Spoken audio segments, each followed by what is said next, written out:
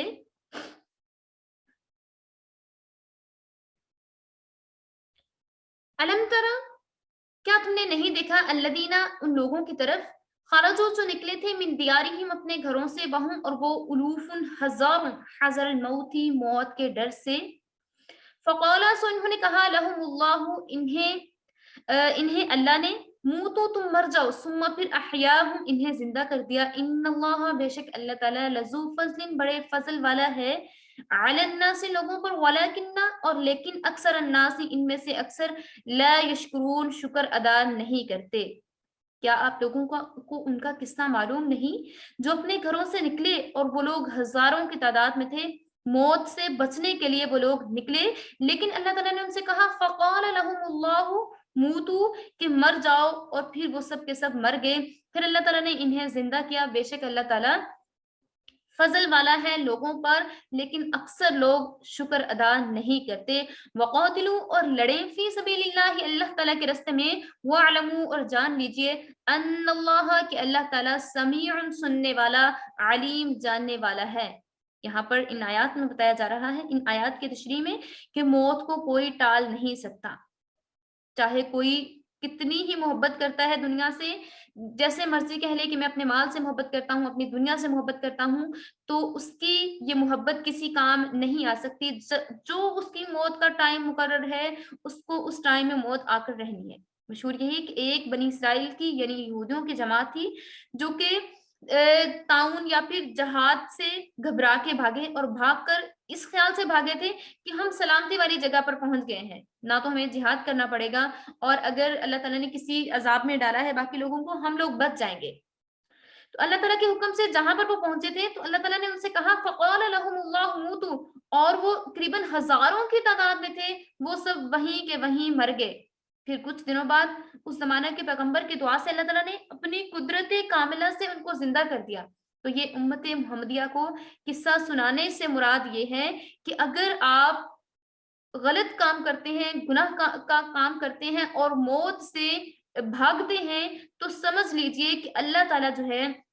اسی کے قبضہ قدرت میں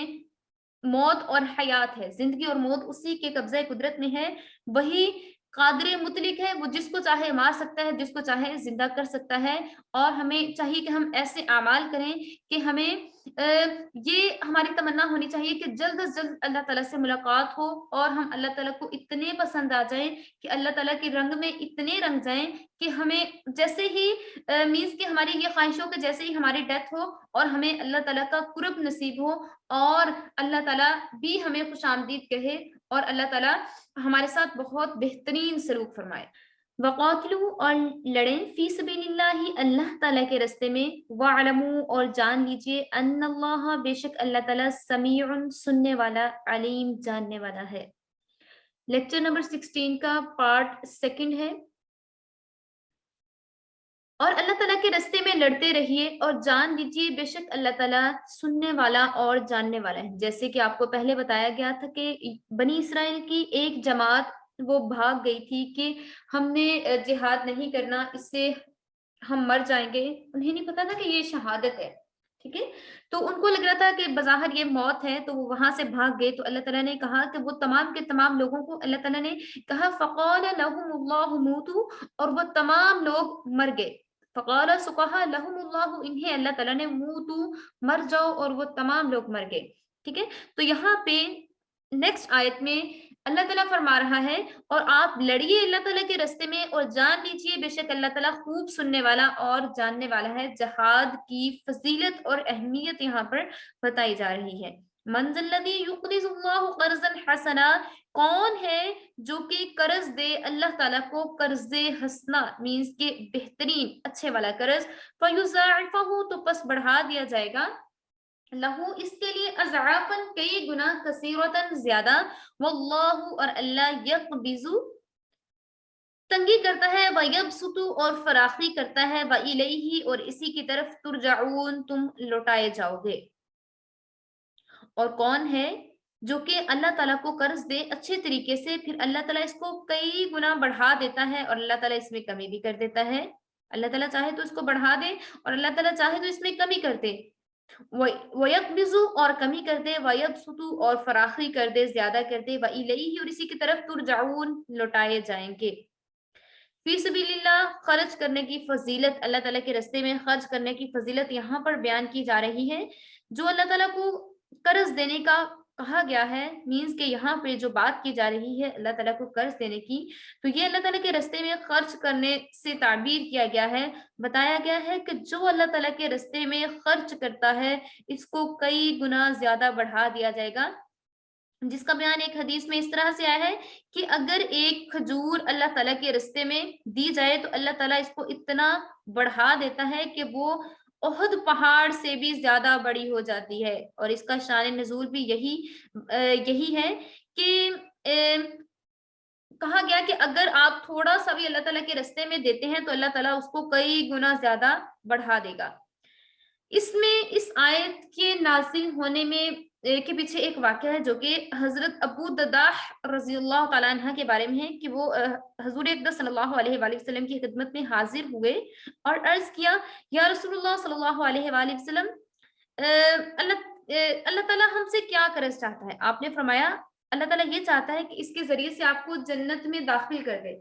حضرت ابو دداح رضی اللہ تعالیٰ عنہ نے یہ سن کر عرض کیا یا رسول اللہ صلی اللہ علیہ وآلہ وسلم میرے پاس 2 باغات ہیں، دونوں باغوں کو اللہ تعالیٰ کے لیے قرض دیتا ہوں. تو حضور اقدس صلی اللہ علیہ وآلہ وسلم نے ارشاد فرمایا کہ ایک باغ اللہ تعالیٰ کے راستے میں وقف کر دو اور دوسرا باغ اپنے اہل و عیال کے لیے رکھ لو. حضرت ابو دداح رضی اللہ تعالیٰ عنہ نے کہا کہ ان 2 باغوں میں سے جو بہترین باغ ہے اس میں 600 کھجوروں کے درخت ہیں اور اس کو میں اللہ تعالیٰ کے راستے میں دیتا ہوں. حضور اقدس صلی اللہ علیہ وآلہ وسلم نے فرمایا کہ اللہ تعالیٰ آپ کو اس کے عوض جنت کا باغ دے گا. حضرت ابو دداح حضور صلی اللہ علیہ وآلہ وسلم کے پاس سے اٹھے سیدھے اپنے اس باغ میں پہنچے جسے اللہ تعالیٰ کی نظر کر کے آئے تھے اور اس باغ کے اندر ان کی بیوی اور ان کے بچے بھی تھے جو کہ پھل کھا رہے تھے اور درختوں کے سائے میں کھیل رہے تھے. حضرت ابو دداح رضی اللہ تعالیٰ عنہ نے باغ کے باہر کھڑے ہو کر اپنی بیوی کو آواز دی، بچوں کو آواز دی کہ آپ لوگ باہر آ جائیے، یہ میں نے باغ جو ہے اللہ تعالیٰ کو قرض دے دیا ہے، یہ باغ اب ہمارا نہیں رہا. تو اپنے شوہر کی آواز سنتے ہی ان کی بیوی باہر آئیں. پہلے انہوں نے انہیں مبارکباد دی اور خوشی کا اظہار کیا. اس کے بعد اپنے بچوں کی طرف متوجہ ہوئی جو کہ پھل کھا رہے تھے. انہوں نے ان سے پھل پکڑے اور وہ ان کے منہ میں جو پھل تھے وہ بھی نکال دیے اور کہا کہ یہ اللہ تعالیٰ کے راستے میں دے دیا گیا ہے، اب آپ اس میں سے کچھ نہیں لے سکتے. تو اس پر نبی کریم صلی اللہ علیہ وآلہ وسلم نے فرمایا کہ ابو دداح رضی اللہ تعالیٰ عنہ نے کتنا بڑا سودا کیا کہ آخرت میں کتنے بے شمار کھجوروں کے لمبے اور بڑے والے وسیع کشادہ درخت اور کشادہ محلات ہیں جو انہوں نے اپنے نام کرا لیے ہیں. الم ترى الى الملأ کیا تم نے نہیں دیکھا الى الملأ اس جماعت کی طرف من بنی اسرائیل جو کہ بنی اسرائیل کی تھی، من بعد اس کے بعد موسیٰ علیہ الصلوۃ والسلام اس قالوا انہوں نے کہا لنبی لہ مبعث لنا اے نبی ہمیں مقرر کر دیجئے ہمارے اندر لنا ہمارے لیے مالکن ایک بادشاہ نقاتل ہم لڑیں گے فی سبیل اللہ اللہ تعالیٰ کے راستے میں. قال اس نے کہا حل کیا عصیتم ہو سکتا ہے تمہیں ان اگر کتبہ تم پر فرض کر دیا جائے قتال جنگ اللہ اگرچہ کیا تو قاتلو تم لڑو گے اگر تم نہیں لڑو اگر آپ پر جنگ فرض کر دی جائے ان کتبہ اگر فرض کر دیا جائے علیکم القتال آپ پر جہاد یا آپ پر جنگ فرض کر دی جائے اللہ تقاتلو تو آپ نہیں لڑیں گے. قالو وہ کہنے لگے وما لنا اور ہمیں کیا اللہ نقاتلہ کہ نہ ہم لڑیں فی سبیل اللہ اللہ تعالیٰ کے راستے میں وقد اخرجنا البتہ ہم نکالے گئے ہیں من دیارنا اپنے گھروں میں سے وابنائنا اور اپنی آل اولاد فلما پھر جب کتب علیہم القتال ان پر فرض کر دی گئی جنگ تولوا تو وہ پھر گئے الا سوائے قلیلا تھوڑے منہم ان میں سے، واللہ اور اللہ علیم خوب جانتا ہے بالظالمین ظالموں کو۔ اے علم تر الی الملئی، کیا تم نے نہیں دیکھا کہ بنی اسرائیل کا ایک قصہ ہوا جو کہ حضرت موسیٰ علیہ الصلوۃ والسلام کے بعد ہوا تھا۔ انہوں نے اپنے وقت کے پیغمبر سے کہا کہ ہمارے لیے ایک بادشاہ کو مقرر کر دیجئے اور ہم اللہ تعالیٰ کے رستے میں جنگ کریں گے۔ ان کے پیغمبر نے کہا کہ اگر آپ پر جہاد فرض کر دیا جائے اور آپ جہاد نہ کرو، تو وہ کہنے لگے ہم کیوں جہاد نہیں کریں گے، ہم تو اللہ تعالیٰ کے رستے میں جہاد کریں گے، کیونکہ ہم نے اپنی بستیوں کو، اپنے آباء و اجداد کو اپنے سے جدا کیا ہے، ہم ان لوگوں سے ضرور جہاد کریں گے۔ لیکن جیسے ہی اللہ تعالیٰ کا حکم ہوا تو ان میں سے بہت تھوڑے تھے جنہوں نے جہاد کیا، باقی تمام کے تمام پھر گئے، اور اللہ تعالیٰ خوب جانتا ہے ظالموں کو۔ حضرت موسیٰ علیہ الصلوۃ والسلام کی وفات کے بعد جب ان کی وفات ہو گئی، دنیا سے پردہ فرما لیا، تو ان کی قوم کی حالت بگڑ گئی۔ انہوں نے تمام احکام الہیہ فراموش کر دیے، تورات کی تعلیمات کو چھوڑ دیا، بنی اسرائیل کی سرکشیاں بڑھتی گئیں، تو اللہ تعالیٰ نے ان کے دشمنوں کو ان پر مسلط کر دیا۔ چنانچہ اس قوم بنی اسرائیل کا سب سے بڑا دشمن ایک کافر بادشاہ تھا جس کا نام جالوت تھا، ٹھیک ہے، جالوت ان پر مسلط ہو گیا، اور اس نے بہت سے ممالک جالوت نے فتح کر لیے، عورتوں اور بچوں کو گرفتار کر لیا، اور بنی اسرائیل کے لوگ بھاگ کر بیت المقدس میں جمع ہوئے۔ اس وقت حضرت شموئیل علیہ الصلوۃ والسلام پیغمبر تھے، انہوں نے ان سے درخواست کی کہ کوئی بادشاہ ہم پر مقرر کر دیجئے تاکہ ہم جہاد فی سبیل اللہ کافروں سے کریں۔ حضرت شموئیل علیہ السلام نے کہا کہ ایسا نہ ہو کہ بادشاہ مقرر کر دیا جائے اور لیکن آپ جو ہیں وہ جنگ نہیں کریں اور جنگ سے آپ لوگ پھر جائیں۔ تمام لوگوں نے پختہ اقرار لیا، عہد کر لیا، وعدہ کیا کہ ہم اللہ تعالیٰ کو حکم مانیں گے، آپ ہمارے لیے ایک بادشاہ کو مقرر کر دیں۔ تو حضرت شموئیل علیہ الصلوۃ والسلام نے اللہ تعالیٰ کے حکم سے ان پر طالوت کو بادشاہ مقرر کر دیا، جو کہ ایک غریب محنتی آدمی تھا، مگر نہایت قوت والا، اور ان کی باڈی کافی بڑی تھی، اور علم ان کے پاس بہت زیادہ تھا، طاقت ان کے پاس بہت زیادہ تھی۔ بنی اسرائیلیوں نے ان کو بادشاہ تسلیم کرنے پر اعتراضات کیے۔ جب وہ کہہ رہے تھے کہ ہمارا ایک بادشاہ مقرر کر دیا جائے، اب اللہ تعالیٰ نے سلیکٹ کرنا تھا۔ اللہ تعالیٰ کو یہ چیز میٹر نہیں کرتی کہ کوئی امیر ہے کوئی غریب ہے، تقوی کی بنیاد پر دیکھا جاتا ہے، نہ کوئی کسی عربی کو اجمی پر، نہ اجمی کو کسی عربی پر کوئی فضیلت حاصل ہے سوائے تقوی کے۔ تو وہ تقوی کے لحاظ سے اور اس کے علاوہ وہ طاقت کے لحاظ سے، علم کے لحاظ سے سب پر افضل تھے، اس لیے اللہ رب العزت نے طالوت کو کہا کہ آپ ان کے بادشاہ مقرر کیے جا رہے ہیں۔ تب بنی اسرائیلیوں نے ان کو بادشاہ ماننے سے انکار کر دیا۔ وقال لهم نبیہم، وقال اور کہا لہم انہیں، نبیہم ان کے نبی نے، ان اللہ بے شک اللہ قد بعث مقرر کر دیا ہے، لکم تمہارے لیے، طالوت طالوت کو، ملکن بادشاہ۔ قالوا وہ بولے، اللہ کیسے، یکون ہو سکتی ہے، لہ الملک اس کے لیے بادشاہت، علینا ہم پر، ونحن اور ہم، احق زیادہ حقدار ہیں، بالملک بادشاہت کے، منہ اس سے، ولم یؤتا اور نہیں دی گئی، ساعتن انہیں وسعت، من المال مال میں، طالوت کو مال میں وسعت نہیں دی گئی، ان کو کس طریقے سے بادشاہ بنایا جا سکتا ہے۔ قال کہا، ان اللہ بے شک اللہ ان اللہ اصطفاہ اللہ تعالیٰ نے چن لیا ہے، علیکم تم پر، وزادہ اور اسے زیادہ دی ہے، بسطتاً وسعت، فی العلم علم میں، والجسم اور جسم میں، ان کے جسم میں طاقت زیادہ رکھ دی گئی ہے، اور علم میں وہ آپ سے زیادہ قوی ہیں، مضبوط ہیں۔ واللہ اور اللہ یؤتی عطا کرتا ہے، دیتا ہے، ملکہ اپنی بادشاہت، من یشاء جس کو چاہتا ہے، واللہ اور اللہ واسع وسعت والا، علیم جاننے والا ہے۔ پھر جیسے ہی ان کے بادشاہ نے ان کے وقت کے پیغمبر حضرت شموئیل علیہ السلام نے اللہ تعالیٰ کے حکم سے طالوت کو بادشاہ مقرر کیا، تو بنی اسرائیل نے اعتراضات کرنا شروع کر دیے طالوت کو کہ ہم ان کو کس طرح سے حکومت اور سلطنت دے سکتے ہیں، طالوت کو وہ تو ایک غریب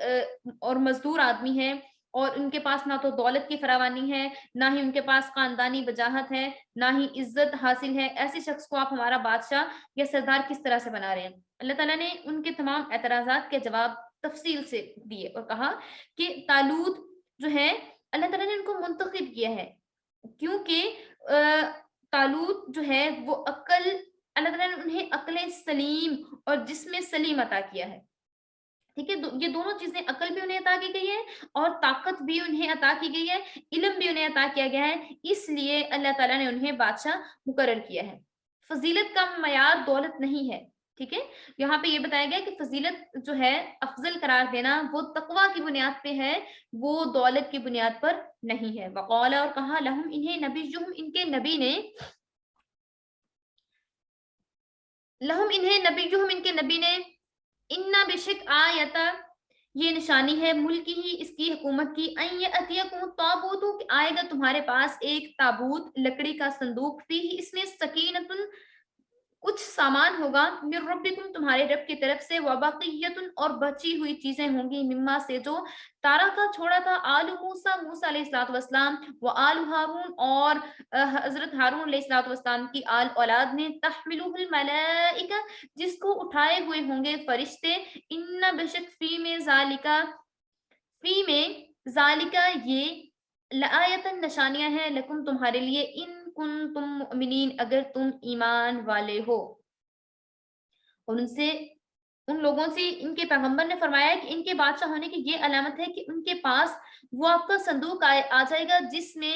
کچھ سامان ہوگا، اور یہ آپ کے رب کی طرف سے کچھ بچی ہوئی چیزیں ہیں جن کو حضرت موسیٰ علیہ الصلوۃ والسلام اور حضرت ہارون علیہ الصلوۃ والسلام چھوڑ گئے تھے۔ اس کو، صندوق کو فرشتے لے کے آئیں گے،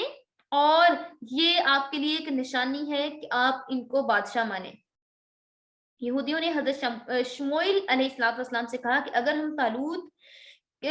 کو سمجھیں کہ یہ اللہ تعالیٰ کی طرف سے ہے تو ہمیں کس طرح سے اطمینان ہو جائے گا، اللہ تعالیٰ کی طرف سے کوئی نشانی دی جائے تاکہ ہمارا دل ان کی بادشاہت سے مطمئن ہو جائے۔ اس پر اللہ کے نبی نے اللہ کے حکم سے یہ نشانی بتائی کہ وہ صندوق جو کبھی تمہارے پاس تھا اور جالوت تم سے چھین کر لے گیا تھا، بادشاہ جن سے لڑائی تھی اور جو ان کی عورتوں اور بچوں کو جس نے یرغمال بنایا ہوا تھا، وہ ان سے یہ صندوق چھین کر لے گیا تھا، تو بتایا کہ وہ آپ کا صندوق آپ کو واپس مل جائے گا جس میں تورات کے اصل نسخہ جات ہوں گے، حضرت ہارون اور حضرت موسیٰ علیہ السلام والسلام کے تبرکات ہوں گے، اور اس میں وہ بغیر کسی جدوجہد کے تمہارے پاس آ جائے گا۔ اللہ تعالیٰ نے اس صندوق کو طالوت کے پاس پہنچنے کا سامان فرمایا کہ فلسطینی جنگ میں یہ صندوق بنی اسرائیل سے چھین کر تو لے گئے تھے، مگر جس دن وہ اس تابوت کو چھین کر لائے، جہاں لے جا کر رکھا وہاں کوئی مصیبت یا وبا آ گئی اور ان کے شہر ویران ہو گئے۔ اور انہوں نے کہا کہ یہ جو تھے جالوت کے باشندے اور ان کے جو تھے سپاہی، انہیں لگا کہ شاید یہ اس صندوق کی وجہ سے وبا آئی ہے معاذ اللہ، اور یہ صندوق جو ہے وہ منحوس ہے۔ انہوں نے کہا کہ اس کی منحوست کو اس طریقے سے دور کیا جائے کہ ایک بیل گاڑی میں اس صندوق کو رکھ کر بغیر کسی گاڑی باندھ کے یا اس کو چلانے والے کے اپنے ملک کی سرحدوں سے بیل کو باہر نکال دیا جائے۔ اللہ تعالیٰ نے اس پر فرشتوں کو لگا دیا کہ آپ نے ان بیلوں کو ہانک کر لے جا کر بنی اسرائیل کے اس علاقے میں لے آنا ہے، اور طالوت کے مکان پر پہنچ کر جس کو بادشاہ بنانا تھا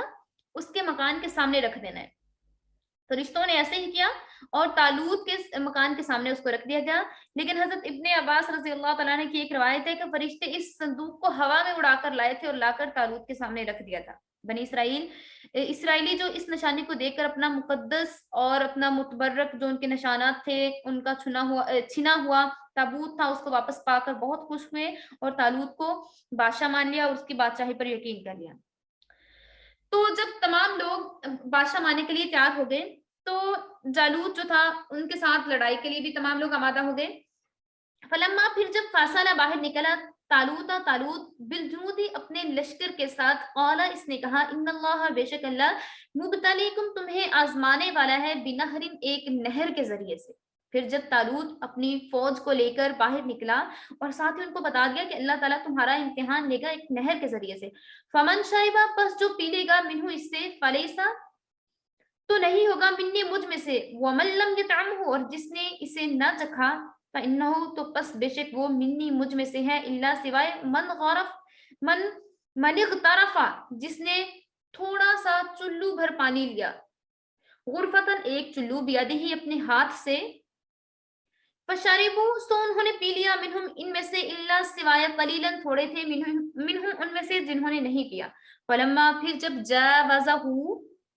اس کے پار ہوئے، نہر کو پار کر لیا، ہوا انہوں نے والذین اور جو لوگ آمنوا ایمان لائے معہو ان کے ساتھ تھے قالوا انہوں نے کہا لا طاقت لنا اليوم نہیں ہم طاقت رکھتے یوم آج کے دن بجالوتا جالوت کے ساتھ و جنودہ اور اس کے لشکر کے ساتھ لڑنے کی طاقت ہم کھو چکے ہیں قال کہا الذین وہ لوگ جو یظنون گمان رکھتے تھے یقین رکھتے تھے انہم کہ وہ ملاقات کرنے والے ہیں اللہ کے ساتھ کم من فئت قلیلت غلبت فئتا کثیرتا باذن اللہ کہ کئی بار اللہ تعالیٰ نے چھوٹی جماعتوں کو غالب کیا ہے فتح دی ہے کئی بڑی جماعتوں پر باذن اللہ اللہ کے حکم سے واللہ مع الصابرین بے شک اللہ تعالیٰ صبر کرنے والوں کے ساتھ ہے تو اس میں اس طرح سے ان آیات میں بنی اسرائیل کا امتحان لیا گیا بنی اسرائیل سے اتنے امتحانات لیے گئے تھے لیکن وہ لوگ جو تھے بہت سرکش اور ضدی تھے جب اللہ تعالیٰ کی طرف سے حضرت طالوت کو بنی اسرائیل کا حکمران مقرر کر دیا گیا اور ان کے نبی کی خبر کے مطابق ان سے فرشتے جو کہ ایک تابوت لے کے آئے تھے انہوں نے وہ لے لیا تو انہیں جہاد کے لیے نکلنا ہی پڑا جب دشمن سے جنگ کرنے کے لیے روانہ ہوئے تو حضرت طالوت نے اپنے لشکر سے کہا کہ اللہ تعالیٰ آپ کا ایک امتحان لینے والا ہے اللہ تعالیٰ آپ کو مبتلا کرے گا آپ کو پیاس لگے گی چونکہ گرمی بہت زیادہ تھی اور انہیں پیاس لگی ہوئی تھی تو اللہ تعالیٰ نے انہیں آزمانے کے لیے کہا کہ یہ نہر ہے اس میں سے آپ نے پانی زیادہ نہیں پینا اگر آپ نے پانی پینا ہے ایک چلو بھر پانی پیئیں گے اللہ مریض طرف غرفتم بیدہی اپنے ہاتھ کے چلو سے ایک چلو بھر پانی پینا اس سے زیادہ آپ نے پینا نہیں ہے اور ان سے کہا کہ اگر آپ اسے زیادہ پانی پیئیں گے تو پھر آپ آزمائش پر پورے نہیں اتر سکتے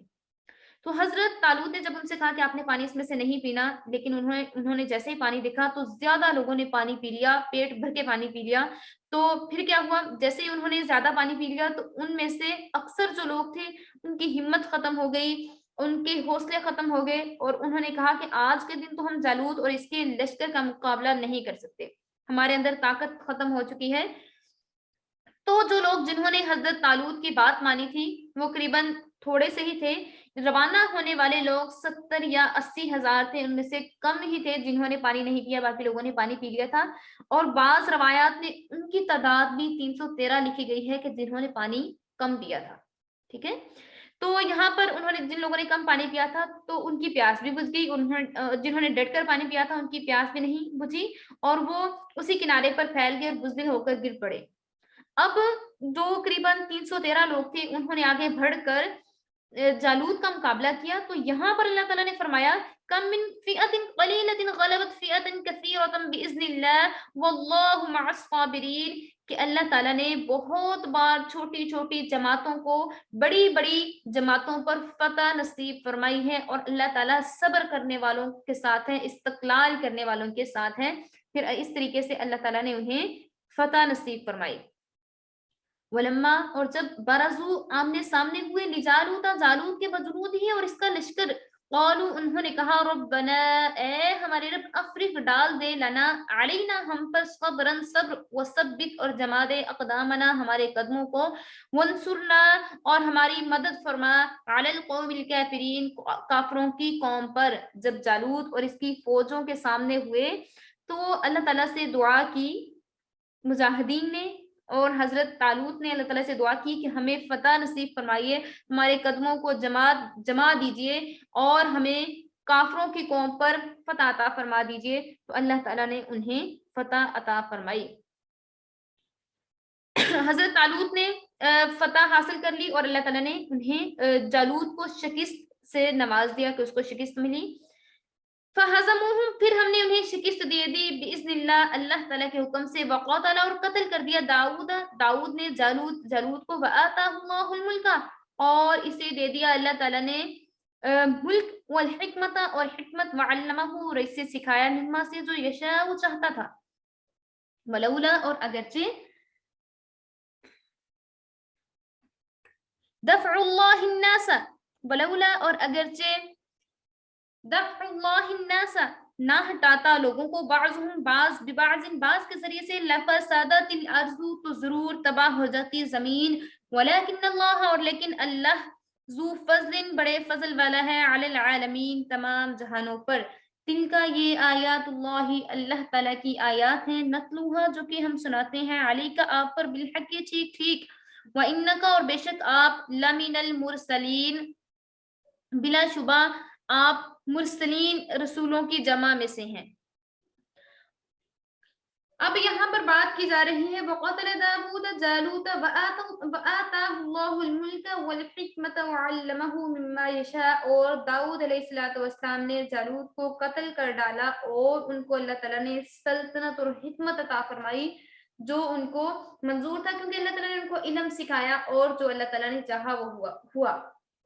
اب یہاں پر حضرت داؤد علیہ السلام کا قصہ بیان کیا جا رہا ہے۔ حضرت داؤد علیہ السلام ابھی بہت کم عمر کے نوجوان تھے اور اپنی بکریاں چرایا کرتے تھے، اور طالوت کے لشکر میں اپنے والد اور 6 بھائیوں کے ساتھ شامل تھے۔ ان کے 6 بھائی تھے اور ان کے والد، اور ساتھ میں حضرت داؤد علیہ السلام طالوت کے لشکر میں شامل تھے۔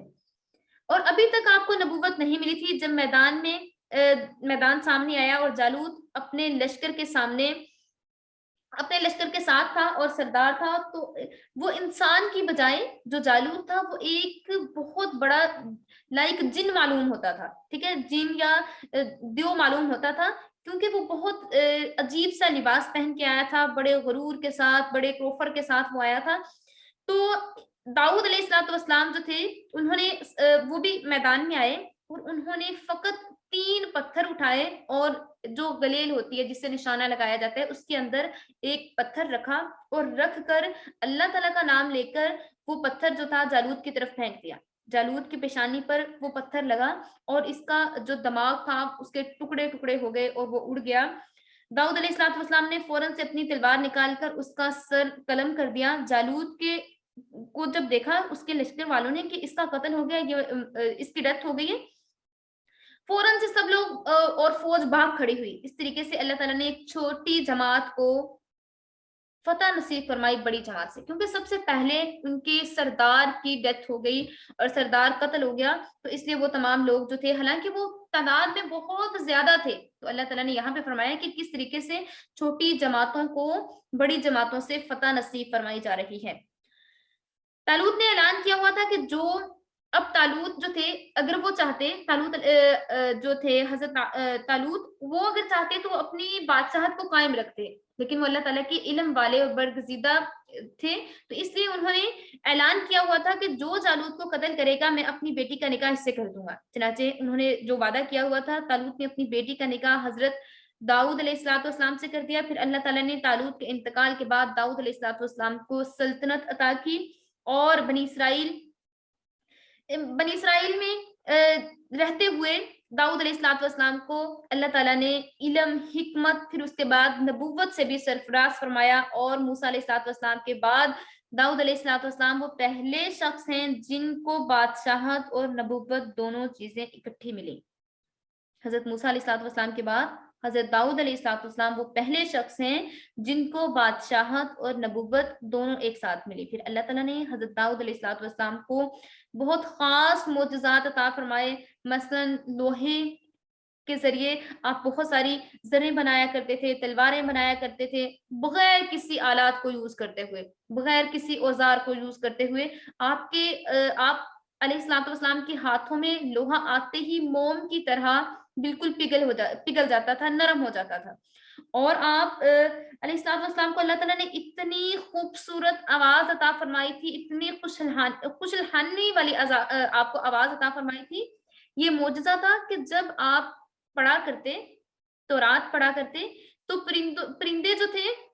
وہ آس پاس آ کے بیٹھ جایا کرتے تھے اور آپ کی آواز کو سنا کرتے تھے، اور پرندوں کی بولی آپ کو سکھائی گئی تھی، اور اسی طریقے سے طالوت اور جالوت کا جو قصہ ہے اس کو ختم فرما دیا گیا۔ اور یہاں پر ہمارا پارا نمبر 2